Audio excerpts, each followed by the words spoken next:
1975 August 15 അമേരിക്കയിലെ പെൻസിൽവേനിയയിലുള്ള Marple ടൗൺഷിപ്പാണ് സ്ഥലം. രാവിലെ 11:20 മാർപ്പിൾ പോലീസ് ഡിപ്പാർട്ട്മെന്റിലേക്ക് ഒരു ഫോൺ കോൾ വന്നു. ട്രിനിറ്റി ക്രിസ്ത്യൻ റിഫോംഡ് ചർച്ചിൽ വെച്ച് ഒരു സമ്മർ ബൈബിൾ ക്യാമ്പ് നടക്കുന്നുണ്ട്. ആ ക്യാമ്പിൽ പങ്കെടുക്കാനായി വീട്ടിൽ നിന്നും 9 മണിക്ക് ഇറങ്ങിയ 8 വയസ്സുകാരിയായ ഗ്രച്ചൻ ഹാരിങ്ടൺ എന്ന പെൺകുട്ടി ഇത്ര നേരമായിട്ടും ചർച്ചിലെത്തിയിട്ടില്ല എന്ന് പറഞ്ഞ് ആ സമ്മർ ബൈബിൾ ക്യാമ്പിന്റെ ഇൻചാർജായിരുന്ന പാസ്റ്റർ ഡേവിഡ് സാൻസ്ട്ര എന്ന വ്യക്തിയാണ് പോലീസിനെ വിളിച്ചത്. അതിവേഗത്തിൽ സ്ഥലത്തെത്തിയ മാർപ്പിൾ പോലീസ് ഡിപ്പാർട്ട്മെന്റിലെ ഉദ്യോഗസ്ഥർ കുട്ടിക്ക് വേണ്ടിയുള്ള തിരച്ചിൽ ആരംഭിച്ചു. ഗ്രച്ചൻ ഹാരിങ്ടണിന്റെ വീട്ടിൽ നിന്നും ബൈബിൾ ക്യാമ്പ് നടക്കുന്ന ചർച്ചിലേക്ക് 1 കിലോമീറ്ററിൽ താഴെ മാത്രമേ ദൂരമുണ്ടായിരുന്നുള്ളൂ. ഇതിനിടയിൽ വെച്ചാണ് കുട്ടിയെ കാണാതായിരിക്കുന്നത്. പക്ഷെ കുട്ടിയെ കാണാതായി 2 മണിക്കൂറിന് ശേഷമാണ് എല്ലാവരുടെയും ശ്രദ്ധയിൽപ്പെട്ടത്. അത് ഇൻവെസ്റ്റിഗേഷനെ പ്രതികൂലമായി ബാധിച്ചു. 2 മാസത്തോളം വ്യാപകമായ തിരച്ചിൽ നടത്തിയിട്ടും ഗ്രച്ചൻ ഹാരിങ്ടണിനെ കുറിച്ചുള്ള ഒരു വിവരവും ലഭിച്ചില്ല. 2 മാസത്തിനു ശേഷം 1975 ഒക്ടോബർ 14 കേസിലൊരു ബ്രേക്ക് ത്രൂ ലഭിച്ചെങ്കിലും നീണ്ട 48 വർഷങ്ങൾക്ക് ശേഷം 2023 കേസ് തെളിയിക്കപ്പെട്ടത്. 1975 ഓഗസ്റ്റ് 15 സമ്മർ ബൈബിൾ ക്യാമ്പിന് പോയ ഗ്രച്ചൻ ഹാരിങ്ടൺ എന്ന ആ 8 വയസ്സുകാരിക്ക് എന്താണ് സംഭവിച്ചത്? നമ്മുടെ ഇൻവെസ്റ്റിഗേഷൻ ഇവിടെ ആരംഭിക്കുന്നു. Welcome back.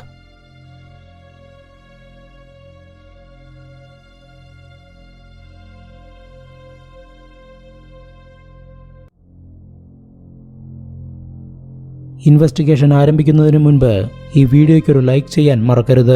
നിങ്ങൾ ചെയ്യുന്ന ഓരോ ലൈക്കും ഈ വീഡിയോ കൂടുതൽ പേരിലേക്ക് എത്താൻ സഹായിക്കും. അതുപോലെ ചാനൽ സബ്സ്ക്രൈബ് ചെയ്യുന്ന കാര്യം പരിഗണിക്കുമെന്ന് പ്രതീക്ഷിക്കുന്നു. അമേരിക്കയിലെ പെൻസിൽവേനിയ സ്റ്റേറ്റിലുള്ള ഡെലവർ കൗണ്ടിയിലാണ് മാർപ്പിൾ ടൗൺഷിപ്പ് സ്ഥിതി ചെയ്യുന്നത്.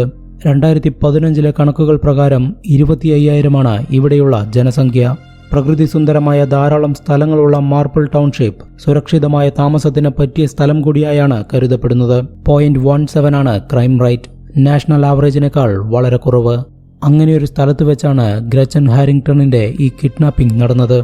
1967 ജൂൺ 13 ഹരോൾഡ് ഹാരിങ്ടണിന്റെയും ഈന ഹാരിങ്ടണിന്റെയും 3ാമത്തെ മകളായി ഗ്രച്ചൻ ഹാരിങ്ടൺ ജനിച്ചത്. മാർപ്പിൾ ടൗണിൽ തന്നെയുള്ള പ്രസ്ബൈറ്റേറിയൻ ചർച്ചിലെ പാസ്റ്ററായിരുന്നു ഹരോൾഡ് ഹാരിങ്ടൺ. സോയി, ഹാരിയറ്റ് എന്നിവരായിരുന്നു ഗ്രച്ചന്റെ മൂത്ത സഹോദരിമാർ. ഇവർ 3 പേരും ഒരുമിച്ചായിരുന്നു 1975 സമ്മർ ബൈബിൾ ക്യാമ്പിൽ പങ്കെടുത്തിരുന്നത്. എന്നാൽ ഓഗസ്റ്റ് 15 ബൈബിൾ ക്യാമ്പിൽ പങ്കെടുക്കാനായി ഗ്രച്ചൻ ഹാരിങ്ടൺ ഒറ്റയ്ക്കാണ് പോയത്. കാരണം ആ സമയത്ത് കുട്ടികളുടെ അമ്മയായ ഈന ഹാരിങ്ടൺ ഡെലിവറി കഴിഞ്ഞിരിക്കുകയായിരുന്നു. ആ കുടുംബത്തിലെ 4ാമത്തെ കുട്ടിയായ ജെസിക്കയെ കെയർ ചെയ്യാനാണ് സോയിയും ഹാരിയറ്റും അന്ന് വീട്ടിലിരുന്നത്. അറ്റൻഡൻസ് നഷ്ടപ്പെടുത്തണ്ട എന്ന് പറഞ്ഞ് കുട്ടികളുടെ അച്ഛനായ ഹരോൾഡ് തന്നെയാണ് ഗ്രച്ചൻ ഹാരിങ്ടണിനെ നിർബന്ധിച്ച് ബൈബിൾ ക്യാമ്പിന് അയച്ചത്. 2 ചർച്ചുകളിലായിട്ടായിരുന്നു ആ ക്യാമ്പ് നടന്നിരുന്നത്. ട്രിനിറ്റി ക്രിസ്ത്യൻ റിഫോംഡ് ചർച്ചായിരുന്നു ആദ്യ ലൊക്കേഷൻ. അവിടുത്തെ ക്ലാസുകൾ കഴിഞ്ഞതിനു ശേഷം 2ാമത്തെ ലൊക്കേഷനായ റിഫോംഡ് പ്രസ്ബൈറ്റേറിയൻ ചർച്ചിലെത്തണം. 2ാമത്തെ ചർച്ചിലെ പാസ്റ്ററായിരുന്നു ഗ്രച്ചൻ ഹാരിങ്ടണിന്റെ ഫാദറായ ഹരോൾഡ് ഹാരിങ്ടൺ. 1975 ഓഗസ്റ്റ് 15 ട്രിനിറ്റി ചർച്ചിലെ ക്ലാസുകൾ കഴിഞ്ഞതിനു ശേഷം കുട്ടികളെല്ലാവരും 2ാമത്തെ ചർച്ചായ പ്രസ്ബൈറ്റേറിയൻ ചർച്ചിലെത്തിയപ്പോഴാണ് തന്റെ മകളായ ഗ്രച്ചൻ ഹാരിങ്ടൺ മാത്രം എത്തിയിട്ടില്ല എന്നുള്ളത് ഹരോൾഡിന് മനസ്സിലായത്. കുട്ടികളോട് ചോദിച്ചപ്പോൾ അവൾ ഫസ്റ്റ് ചർച്ചിൽ നടന്ന ക്ലാസ്സിലും പങ്കെടുത്തിരുന്നില്ല എന്നുള്ള വിവരമാണ് ലഭിച്ചത്. ഇതോടെയാണ് ഹരോൾഡ് ട്രിനിറ്റി ക്രിസ്ത്യൻ റിഫോംഡ് ചർച്ചിലെ ഇൻചാർജായ പാസ്റ്റർ ഡേവിഡ് സാൻസ്ട്രയെ വിളിച്ച് കാര്യങ്ങൾ അന്വേഷിച്ചത്. ഹരോൾഡിന്റെ മൂത്ത 2 കുട്ടികളും വരാതിരുന്നതുകൊണ്ട് തന്നെ 3 പേരും ഒരുമിച്ച് അവധിയായതായിരിക്കുമെന്ന് ചിന്തിച്ചാണ് ഡേവിഡ് കുട്ടികളുടെ ആബ്സെൻസ് ശ്രദ്ധിക്കാതെ വിട്ടത്. മാത്രമല്ല ഡേവിഡും ഹരോൾഡും അയൽവാസികളാണ്. ഡേവിഡിന്റെ മകളാണ് ഗ്രച്ചൻ ഹാരിങ്ടണിന്റെ ബെസ്റ്റ് ഫ്രണ്ട്. അതുകൊണ്ട് തന്നെ ഇരു കുടുംബങ്ങൾക്കും പരസ്പരം നന്നായി അറിയാം. ഹരോൾഡിന്റെ ഭാര്യ ഡെലിവറി കഴിഞ്ഞിരിക്കുന്ന വിവരം ഡേവിഡിനറിയാം. അതാവും കുട്ടികൾ ബൈബിൾ ക്യാമ്പിൽ നിന്നും വിട്ടുനിന്നതിന്റെ റീസൺ എന്നാണ് ഡേവിഡ് ചിന്തിച്ചത്. ഹരോൾഡ് വിളിച്ചു പറഞ്ഞപ്പോൾ മാത്രമാണ് ഗ്രച്ചൻ ഹാരിങ്ടൺ ക്യാമ്പിൽ പങ്കെടുക്കാനായി 9 മണിക്ക് വീട്ടിൽ നിന്നും ഇറങ്ങിയിട്ടുണ്ട് എന്നുള്ളത് ഡേവിഡ് അറിഞ്ഞത്. കുട്ടിയെ കാണാതായിട്ട് 2 മണിക്കൂർ കഴിഞ്ഞിരിക്കുന്നു. അതുകൊണ്ട് തന്നെ സമയം കളയാതെ ഡേവിഡ് പോലീസിനെ വിവരമറിയിച്ചു. പോലീസുകാർ കുട്ടിയെ കണ്ടെത്താനായി വ്യാപകമായ തിരച്ചിൽ ആരംഭിച്ചു. അന്ന് മാർപ്പിൾ ടൗണിലെ ജനങ്ങളെ സംബന്ധിച്ച് അത് ഞെട്ടിക്കുന്നൊരു സംഭവമായിരുന്നു. കാരണം അവർക്ക് ഇതിനു മുൻപ് ഇത്തരത്തിലുള്ള കേസുകളൊന്നും കണ്ടുപരിചയമില്ല. അത്രയ്ക്ക് സുരക്ഷിതമായൊരു സിറ്റിയായിരുന്നു അത്. അടുത്ത ദിവസം ഓഗസ്റ്റ് 16 മാർപ്പിൾ ടൗണിലെ ജനങ്ങൾ മുഴുവൻ തിരച്ചിലിൽ പങ്കാളികളായി. ഗ്രച്ചൻ ഹാരിങ്ടണിന്റെ ലേറ്റസ്റ്റ് സ്കൂൾ ഫോട്ടോ വെച്ച് പോസ്റ്ററുകൾ അടിച്ച് എല്ലാ സ്ഥലങ്ങളിലും പ്രദർശിപ്പിച്ചു. നൂറുകണക്കിന് പോലീസുകാരെ തിരച്ചിലിനായി രംഗത്തിറക്കി. ഓഗസ്റ്റ് 17 പെൻസിൽവേനിയ സ്റ്റേറ്റ് പോലീസിന്റെ ഹെലികോപ്റ്ററുകൾ എത്തിച്ച് വനപ്രദേശങ്ങൾ ഉൾപ്പെടെ അരിച്ചുപെറുക്കി. സംശയം തോന്നുന്ന എല്ലാവരെയും ചോദ്യം ചെയ്തു. ഒരു ഫലവും ഉണ്ടായില്ല. കുട്ടിക്ക് എന്തെങ്കിലും അപകടം പറ്റിയതാണോ, പണത്തിനു വേണ്ടി ആരെങ്കിലും കിഡ്നാപ്പ് ചെയ്തതാണോ എന്ന് പോലും അറിയാതെ 2 മാസങ്ങൾ കടന്നുപോയി. പണത്തിനു വേണ്ടി നടന്ന കിഡ്നാപ്പിംഗ് ആണെങ്കിൽ ആ കിഡ്നാപ്പർ പാരന്റ്സിനെ ബന്ധപ്പെടാനുള്ള സമയം അതിക്രമിച്ചു. ഇന്നേ വരെ ആരും ഒരു ഡിമാൻഡും പറഞ്ഞ് വിളിച്ചിട്ടില്ല. അതുകൊണ്ട് തന്നെ കുട്ടി ജീവനോടെ ഉണ്ടാവുമെന്നുള്ള ഒരു പ്രതീക്ഷയും പോലീസുകാർക്കുണ്ടായിരുന്നില്ല. 1975 ഒക്ടോബർ 14 മാർപ്പിൾ ടൗണിലുള്ള ഒരു പാർക്കിൽ ജോഗിങ്ങിന് പോയ ചിലർ ഒരു കുട്ടിയുടെ അസ്ഥികൂടം കണ്ടതിനെ തുടർന്ന് പോലീസിൽ വിവരമറിയിക്കുന്നു. സ്ഥലത്തെത്തി പരിശോധന നടത്തിയ പോലീസുകാർക്ക് ഒരു കാര്യം വ്യക്തമായി. 2 മാസത്തോളമായി കുഴിച്ചിട്ട ആ ഡെഡ് ബോഡി മൃഗങ്ങളോ മറ്റോ മാന്തി പുറത്തെടുത്തിരിക്കുകയാണ്. ആ സ്കെൽട്ടൺ റിമൈൻസ് വിദഗ്ധ പരിശോധനകൾക്ക് വിധേയമാക്കി. ഡെന്റൽ റെക്കോർഡ്സ് വെച്ച് നടത്തിയ പരിശോധനയിൽ ആ സ്കെൽട്ടൺ 2 മാസത്തിനു മുൻപ് കാണാതായ ഗ്രച്ചൻ ഹാരിങ്ടണിന്റെയാണെന്ന് സ്ഥിരീകരിച്ചു. പോസ്റ്റ്മോർട്ടം നടത്തിയ മെഡിക്കൽ എക്സാമിനർ നടന്നിരിക്കുന്നത് കൊലപാതകമാണെന്ന് കൺഫേം ചെയ്തു. തലയോട്ടിയിൽ 1ലധികം ഭാഗങ്ങളിൽ ഫ്രാക്ചർ ഉണ്ട്. ഭാരമേറിയ ഇരുമ്പ് വടിയോ മറ്റോ കൊണ്ട് തലയ്ക്കടിച്ചതാണ് ഫ്രാക്ചറിന്റെ കാരണം. സെക്ഷൽ അബ്യൂസാണ് കൊലപാതകത്തിന്റെ മോട്ടീവ് എന്നാണ് പോലീസ് വിശ്വസിക്കുന്നതെങ്കിലും പോസ്റ്റ്മോർട്ടം നടത്തിയപ്പോൾ അതിന്റെ തെളിവുകളൊന്നും ലഭിച്ചില്ല. ഡെഡ് ബോഡി ലഭിക്കുമ്പോൾ തന്നെ അത് സ്കെൽട്ടൺ സ്റ്റേജിലായതിനാൽ തെളിവുകൾ നശിച്ചു പോയതായിരിക്കുമെന്നാണ് പോലീസ് കരുതുന്നത്. പ്രതിയെ ഉടനെ കണ്ടെത്താനായി പോലീസ് അന്വേഷണം ഊർജിതമാക്കി. സ്കെൽട്ടൺ കണ്ടെത്തിയ പാർക്കിന്റെ പരിസര പ്രദേശങ്ങളിൽ താമസിച്ചിരുന്ന ആളുകളെ മുഴുവൻ പോലീസ് ചോദ്യം ചെയ്തു. കഴിഞ്ഞ 2 മാസത്തിനിടയ്ക്ക് ആ പാർക്കിൽ അൺയൂഷ്വൽ ആക്ടിവിറ്റീസ് എന്തെങ്കിലും നടക്കുന്നത് ആരെങ്കിലും കണ്ടിരുന്നോ എന്നതാണ് പോലീസ് ചോദിച്ചത്. സംശയകരമായ സാഹചര്യത്തിൽ ഒരാളെ ആ പാർക്കിനകത്ത് കണ്ടിരുന്നതായി പലരും മൊഴി നൽകിയെങ്കിലും ആളെ തിരിച്ചറിയാൻ മാത്രമുള്ള വിവരങ്ങളൊന്നും അവരിൽ നിന്നും ലഭിച്ചില്ല. ഇതോടെ പോലീസിന്റെ ക്രിമിനൽ ലിസ്റ്റിലുള്ളവർ, പ്രത്യേകിച്ച് ലൈംഗിക കുറ്റവാളികളെ കേന്ദ്രീകരിച്ച് പോലീസ് ഒരന്വേഷണം നടത്തി. എന്നാൽ അവരെ ആരെയും ഈ കേസിൽ ലിങ്ക് ചെയ്യാൻ പറ്റുന്ന യാതൊരു തെളിവും ലഭിച്ചില്ല. മാസങ്ങളും വർഷങ്ങളും കടന്നുപോയി. കേസന്വേഷണം ഏറെക്കുറെ ഉപേക്ഷിച്ച മട്ടായി. അമേരിക്കയിലെ തെളിയിക്കപ്പെടാതെ കിടക്കുന്ന നിരവധി കോൾഡ് കേസുകളുടെ ലിസ്റ്റിൽ ഗ്രച്ചൻ ഹാരിങ്ടണിന്റെ കേസും സ്ഥാനം പിടിച്ചു. പലതവണ കേസ് റീഓപ്പൺ ചെയ്യപ്പെട്ടെങ്കിലും ഫോറൻസിക് എവിഡൻസുകളൊന്നും തന്നെ ലഭിക്കാത്ത കേസായതിനാൽ കാര്യമായ പുരോഗതിയൊന്നും ഉണ്ടായില്ല. വർഷങ്ങൾ ഒത്തിരി കടന്നുപോയി. ഈ കേസ് കൈകാര്യം ചെയ്തിരുന്ന പല ഡിറ്റക്റ്റീവ്സും സർവീസിൽ നിന്നും റിട്ടയർ ചെയ്തു. ചിലർ മരണപ്പെട്ടു.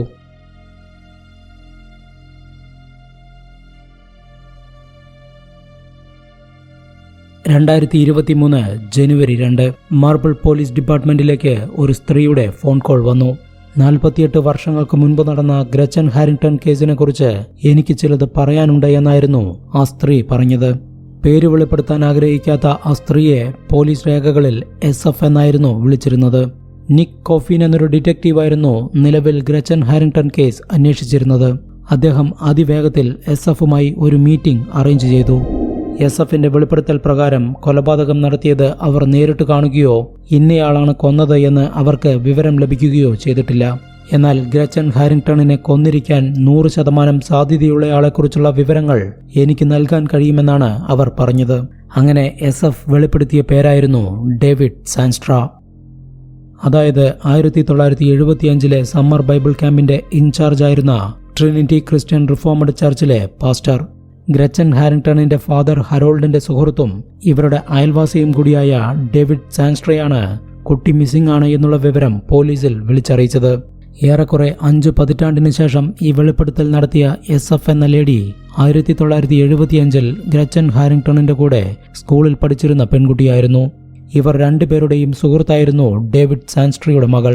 അതുകൊണ്ട് തന്നെ SF ഇടയ്ക്കിടെ ഡേവിഡിന്റെ മകളുടെ കൂടെ കളിക്കാനും മറ്റുമായി അവരുടെ വീട്ടിൽ പോവാറുള്ളത് പതിവായിരുന്നു. ചില സമയങ്ങളിൽ SF-ഉം ഗ്രച്ചൻ ഹാരിങ്ടണും ആ വീട്ടിൽ തന്നെ താമസിച്ചിട്ടുമുണ്ട്. അങ്ങനെ ഡേവിഡ് സാൻസ്ട്രയുടെ വീട്ടിൽ താമസിച്ചിരുന്ന ഒരു ദിവസം SF പാതിരാത്രി ഉറക്കത്തിൽ നിന്നും എഴുന്നേറ്റപ്പോൾ അവളുടെ അടുത്തായി ഡേവിഡ് സാൻസ്ട്ര ഇരിക്കുന്നുണ്ടായിരുന്നു. അയാൾ SF-ന്റെ ശരീരഭാഗങ്ങളിൽ വളരെ നേരം സ്പർശിച്ചിരുന്നതുകൊണ്ടാണ് അവൾ ഉറക്കത്തിൽ നിന്നും എഴുന്നേറ്റത്. അന്ന് SF-ന് 10 വയസ്സ് മാത്രമായിരുന്നു ഉണ്ടായിരുന്നത്. അതുകൊണ്ട് തന്നെ അവൾ ഈ കാര്യം ആരോടും ഷെയർ ചെയ്തിരുന്നില്ല. പിന്നീടാണ് ഗ്രച്ചൻ ഹാരിങ്ടണിനെ കാണാതാവുന്നതും 2 മാസത്തിനു ശേഷം അവളുടെ ഡെഡ് ബോഡി ലഭിച്ചതും. ഗ്രച്ചൻ ഹാരിങ്ടണിന്റെ കൊലപാതകം നടന്ന കുറച്ചു മാസങ്ങൾക്ക് ശേഷം ഡേവിഡ് സാൻസ്ട്രയ്ക്ക് ടെക്സാസിലുള്ള മറ്റൊരു ചർച്ചിലേക്ക് സ്ഥലം മാറ്റം ലഭിക്കുകയും സാൻസ്ട്ര ഫാമിലി മാർപ്പിൾ ടൗണിൽ നിന്നും ടെക്സാസിലേക്ക് താമസം മാറ്റുകയും ചെയ്തു. വർഷങ്ങൾ ഒരുപാട് കഴിഞ്ഞ് SF വളർന്നു വലുതായതോടെയാണ് 10ാം വയസ്സിൽ ഡേവിഡിൽ നിന്നും നേരിടേണ്ടി വന്ന മോശം അനുഭവത്തെക്കുറിച്ച് അവൾ വളരെ ഗൗരവത്തോടെ ചിന്തിച്ചു തുടങ്ങിയത്. ചെറിയ കുട്ടികൾക്ക് ക്ലാസ് എടുക്കുന്ന ഒരു പാസ്റ്റർ തന്നെ ഇത്തരത്തിലൊരു മോശം സ്വഭാവത്തിനുടമയാണ് എന്നുള്ളത് അവളുടെ മനസ്സിനെ വല്ലാതെ ഒലച്ചു. അപ്പോഴും ഇത് തുറന്നു പറയാനുള്ള ധൈര്യം SF-നുണ്ടായിരുന്നില്ല. പിന്നീട് വർഷങ്ങൾക്ക് ശേഷമാണ് തന്റെ സുഹൃത്തായ ഗ്രച്ചൻ ഹാരിങ്ടണിന്റെ കൊലപാതകത്തിന് പിന്നിലും ഡേവിഡ് സാൻസ്ട്രയാണെങ്കിലോ എന്നുള്ള ചിന്ത SF-ന് വന്നു തുടങ്ങിയത്. വർഷങ്ങളോളം ആ ചിന്ത അവളെ അലട്ടിക്കൊണ്ടിരുന്നു. ഒടുവിൽ 2023-ൽ SF പോലീസുകാരോട് അത് തുറന്നു പറയുകയായിരുന്നു.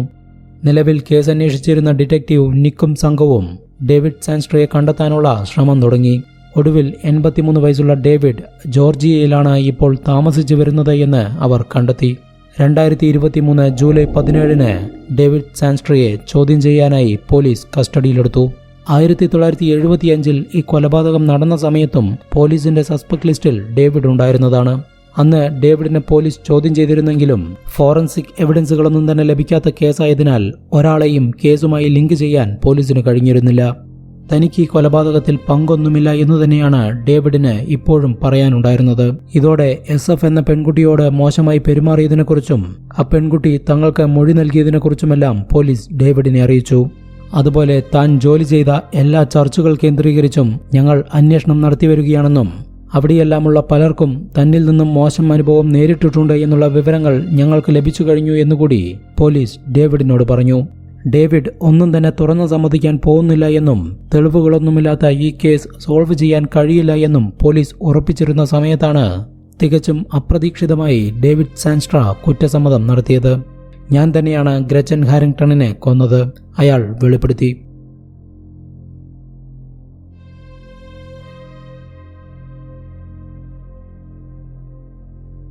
1975 ഓഗസ്റ്റ് 15.